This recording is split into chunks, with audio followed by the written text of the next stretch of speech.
Salut les amis de la chronique La Bonne Nouvelle, de l'équipe de la matinale, à l'internaute qui écoute en direct ou en replay le podcast, La Bonne Nouvelle est votre rendez-vous spirituel.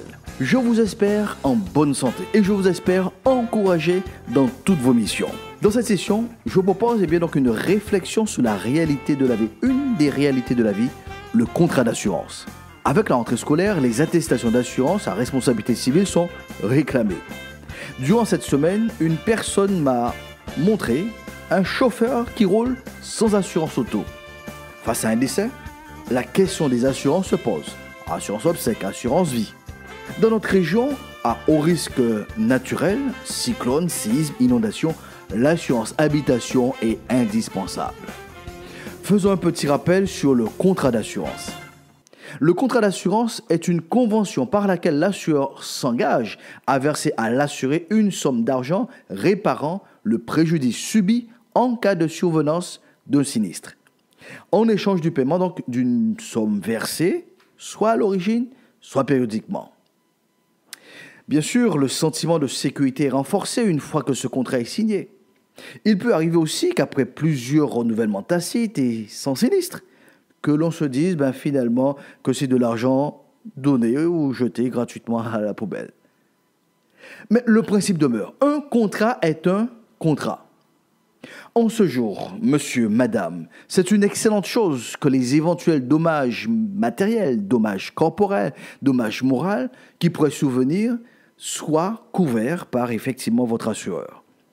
C'est un choix responsable que vous avez fait de vous mettre à l'abri ainsi que les membres de votre famille. Par contre, avez-vous pensé à souscrire à l'assurance éternelle pour votre âme? La vie physique, la partie matérielle sont assurées. Votre vie intérieure, la partie immatérielle de votre existence est-elle couverte? C'est une question extrêmement importante qui se présente à vous et pour laquelle une réponse est nécessaire. Dans cette session, je vous invite donc à considérer la politique d'assurance proposée par le royaume de Dieu. Je vous rappelle que le royaume de Dieu n'est pas une religion, ce n'est pas une église avec tel ou tel type de croyance ou de doctrine. Le Christ est venu sur cette terre pour présenter, expliciter la bonne nouvelle du royaume de Dieu au travers de sa vie, au travers de ses enseignements. C'est là notre objectif dans cette chronique, présenter, expliciter les principes et les valeurs qui caractérisent donc le royaume de Dieu et son message. En matière d'assurance, il y a une base fondamentale à respecter. Il faut comparer les prix, mais surtout les garanties proposées et leurs valeurs. Pour être objectif dans cette présentation, j'ai cherché les éléments essentiels du contrat d'assurance. D'une manière générale, il est dit donc qu'un contrat d'assurance bien conçu repose donc sur 5 éléments essentiels. Premier élément, les parties contractantes clairement identifiées. Deuxième élément, une prime définie avec précision. Troisième élément, une liste complète des risques couverts. Quatrième élément, des exclusions et limitations transparentes. Et cinquième élément, les conditions et modalités explicites. La singularité de toutes les assurances et de tous les assureurs porte sur la prévention donc, du risque. Le contrat est établi au cas où, si par malheur, un sinistre viendrait à se produire. La vie serait trop belle si, après avoir causé un accident, je souscris donc à une assurance auto à J+1 et qu'elle soit rétroactive, bien donc cette assurance, couvrant donc ainsi le sinistre du jour J. C'est de l'ordre de l'impossible. Madame, monsieur, savez-vous que dans le royaume de Dieu, ce type d'assurance existe? C'est même le point majeur de la politique d'assurance pratiquée dans la sphère où Dieu règne. Dressons donc un tableau comparatif.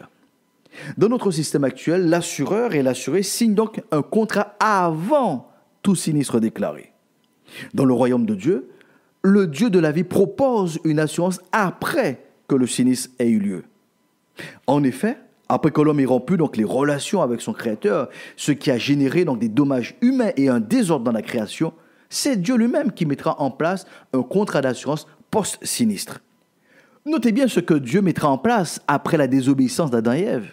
Premièrement, il annonce les clauses du contrat d'assurance qu'il met en place. L'injustice et le préjudice seront réparés par son Fils. En deuxième lieu, il accorde le pardon au travers du sang versé d'un animal avec la peau duquel il fera donc des habits pour couvrir la nudité de l'homme et de la femme.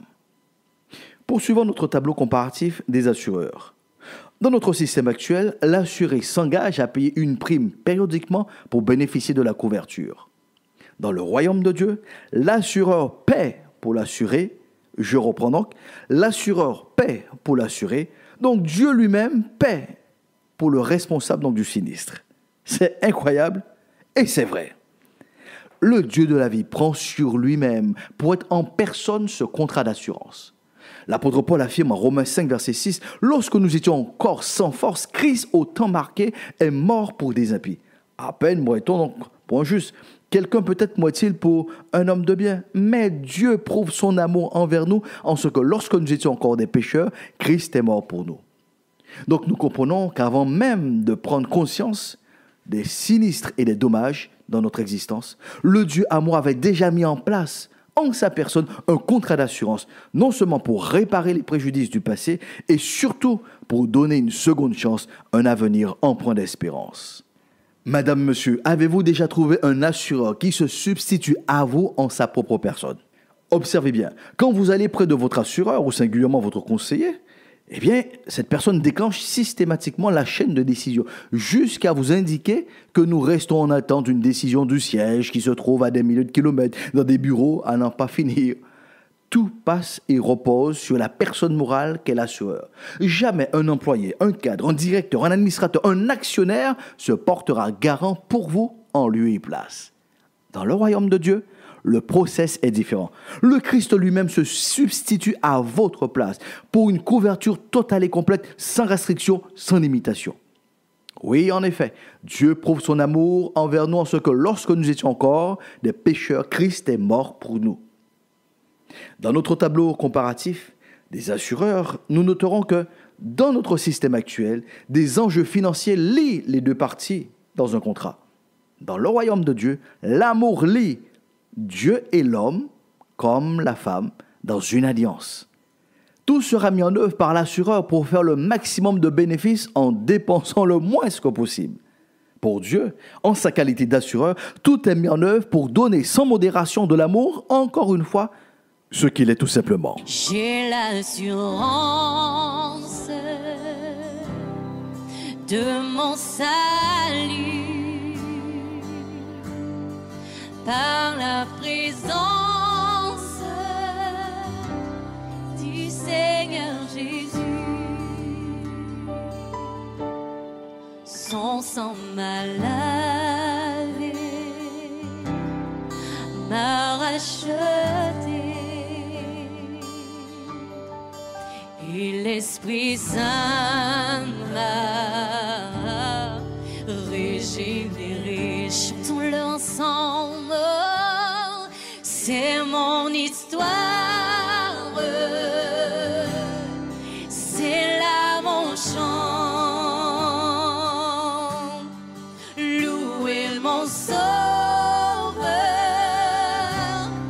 le jour durant. C'était donc un extrait de ce chant « J'ai l'assurance de mon salut ». L'apôtre Paul déclare en Romains 8 « Qui nous séparera de l'amour de Christ? Sera-ce la tribulation ou l'angoisse ou la persécution ou la faim ou la nudité ou le péril ou l'épée? Voici bien des sinistres qui ne sont pas pris en charge par aucun assureur. La dépression, la solitude, le rejet, les violences, les dépendances et bien d'autres. L'apôtre Paul affirmera, mais dans toutes ces choses, nous sommes plus que vainqueurs par celui qui nous a aimés. Car j'ai l'assurance que ni la mort, ni la vie, ni les anges, ni les dominations, ni les choses présentes, ni les choses à venir, ni les puissances, ni la hauteur, ni la profondeur, ni aucune autre créature ne pourra nous séparer de l'amour de Dieu manifesté en Jésus-Christ notre Seigneur. Madame, monsieur, je vous en conjure, dans tout le listing des assureurs auxquels vous avez souscrit, pensez à rajouter l'assurance éternelle que le Dieu de la vie vous offre dès aujourd'hui. Dans une prochaine session, nous poursuivons ce tableau comparatif entre les assureurs. D'ici là, prenez bien soin de vous. S'il y a un dommage qui vous est donc causé, n'hésitez pas donc à vous tourner vers le Dieu de la vie qui vous prendra en charge. Pour cette nouvelle semaine, proclamons donc ensemble sur nos vies, la paix de Dieu soit avec vous pour une meilleure saison.